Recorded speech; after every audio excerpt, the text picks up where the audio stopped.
Hi friends, இது வந்து கிறிஸ்மஸ்க்கு எடுத்த வீடியோ. கிறிஸ்மஸ் அன்னைக்கு முதல் நாள் நைட்டு, அதாவது 24ஆம் தேதி நைட்டு நாங்கள் எங்கள் வீட்டு பக்கத்துலேயே சர்ச் இருக்குது, பெரிய சர்ச்சு.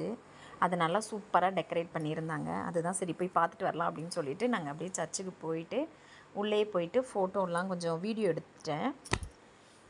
அந்த குடிலெலாம் செட் பண்ணியிருந்தாங்க, ரொம்ப அழகாக இருந்தது.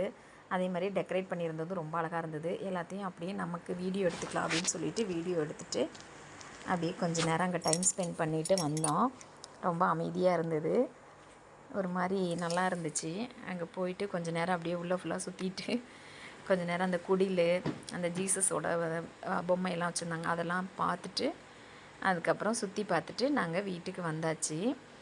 மறுநாள் வந்து எங்களுக்கு கிறிஸ்டின்ஸ் ஃப்ரெண்ட்ஸ் யாரும் இல்லை பக்கத்தில், பிரியாணியெல்லாம் கொடுக்குற அளவுக்கு இல்லையா. அதனால் என்ன பண்ணோம், நாங்களே பிளான் பண்ணி 2 கேக் பண்ணோம். நான் ஒரு கேக்கும் என் ஃப்ரெண்டோட பொண்ணு ஒரு கேக் பண்ணால் 2 கேக் பண்ணிவிட்டு அப்படியே பிரியாணியும் செஞ்சாச்சு. பசங்கள்லாம் கேட்டுச்சு, நமக்கு யாரும் பிரியாணி கொடுக்கலையே அப்படின்னு சொல்லிட்டு, சரி நம்மளே பிரியாணி செஞ்சிடலாம் அப்படின்னு சொல்லிட்டு சிக்கன் பிரியாணி, சிக்கன் கிரேவி, முட்டை, அதுக்கப்புறம் கத்திரிக்காய் பண்ணியிருந்தோம், பிரியாணிக்கு பண்ணுற கத்திரிக்காய், அதுக்கப்புறம் தயிர் பச்சடி, இதெல்லாம் பண்ணிவிட்டு கேக்கும் நல்லா சூப்பராக பண்ணியிருந்தேன். அந்த கேக்கோட ரெசிபி வீடியோ போட்டிருக்கேன், பார்க்காதவங்க பார்த்து செக் பண்ணி பாருங்கள்.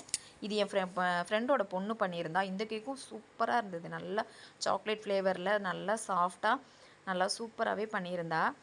2 கேக்கு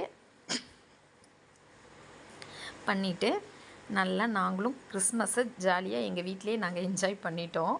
அதுக்கப்புறம் எல்லோரும் அப்படியே சமையல்லாம் முடிச்சுட்டு இலை போட்டு எல்லோரும் அப்படியே சாப்பிட உட்காந்தாச்சு. பசங்களையெல்லாம் ஃபஸ்ட்டு உட்கார வச்சு அவங்களுக்கெல்லாம் பிரியாணி எல்லாமே வச்சு பரிமாறிட்டு அதுக்கப்புறம் நாங்களும் உட்காந்து சாப்பிட ஆரம்பித்தாச்சு. உண்மையிலே அன்றைக்கி பிரியாணி வந்து ரொம்ப டேஸ்ட்டாக இருந்துச்சு, வேறு லெவல் டேஸ்ட்டில் இருந்தது. எல்லாமே நல்லா சூப்பராக வந்துருந்துச்சு. நல்லா சாப்பிட்டுட்டு நல்லா ஜாலியாக என்ஜாய் பண்ணோம் நாங்கள் கிறிஸ்மஸை. ஆமாம், எல்லா பண்டிகையும் எல்லோரும் கொண்டாட வேண்டியது தானே, அந்த மாதிரி தான் நாங்களும். அதே மாதிரி தான் நாங்கள் ரம்ஜானுக்கும் அப்படி தான் பண்ணுவோம். நாங்களே பிரியாணி போட்டு நாங்களே வீட்டில் வந்து பிரியாணி சாப்பிட்டு என்ஜாய் பண்ணுவோம். வாங்க பிரியாணி சாப்பிடலாம். நீங்கள்லாம் கிறிஸ்மஸை எப்படி என்ஜாய் பண்ணீங்க அப்படின்றத கமெண்ட் பண்ணுங்கள். பாய்.